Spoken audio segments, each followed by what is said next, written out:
Hey everybody, it's Mel from the casting room. Welcome, this is your Tip Tuesday. So here's a couple things that I've been noticing in the casting room, well, the Zoom casting room lately, that I really want you to pay attention to when you're having callbacks. So I had an actor say, Mel, I feel like my Zoom callbacks or my auditions suck. Why? Here's a couple reasons maybe why they suck. Number one, you have to make sure that your framing is correct.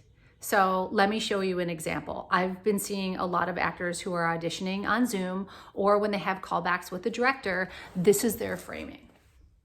There's way too much space between the head and the top of the frame. You can't really see the color of my eyes. I mean, maybe you can because I have dark brown eyes, but for anybody that has lighter color eyes, and this just isn't great framing, as opposed to this is good framing, right? So that's something to pay attention to. I see a lot of people that are shooting on their laptop, which is fine, or their phone, which is great, but you wanna make sure that that framing is from here up or maybe waist up. You know, there could be a chance that casting wants you to widen out the frame, so you have to be prepared for that.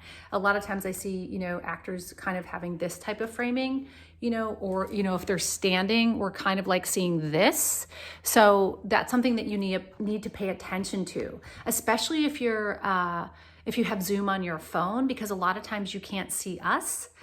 So we're looking at you and you really have no frame of reference for where to look or what your framing looks like. So how do you fix this? You practice.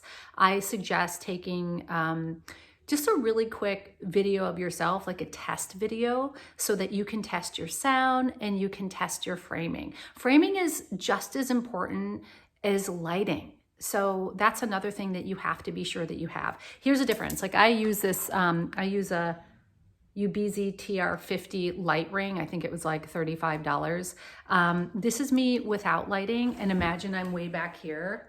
Not awesome, right? It's not terrible, but it could just be a lot better. And this is me with better framing and my ring light. Okay, so just invest, please invest in your equipment for your Zoom auditions and for your Zoom callbacks. Another thing that I'm seeing is I'm seeing a lot of actors who are trying to work it out in front of the director, which is not a good idea. This is again why you want to practice with your equipment, because we were asking people, hey, we need you to walk in. So this is what we saw a lot of. Okay, sorry, I'm so sorry about that. Yep, sorry. Can you see me? No, that's not great. Okay, can you give me a second?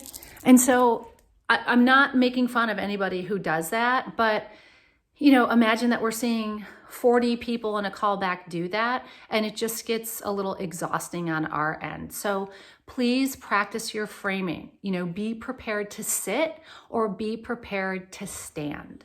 Alrighty. Okay, I hope these tips are helpful. You can go ahead and email us at info@melmackactingstudio.com. If you haven't gotten our quick self-tape tips, I would love to share that with you, or you can join our Facebook group and go ahead and check us out at Mel Mack Acting Studio. There's also just a couple questions you guys answer so that you can get into From the Casting Room Facebook group. Okay, I'll see you soon.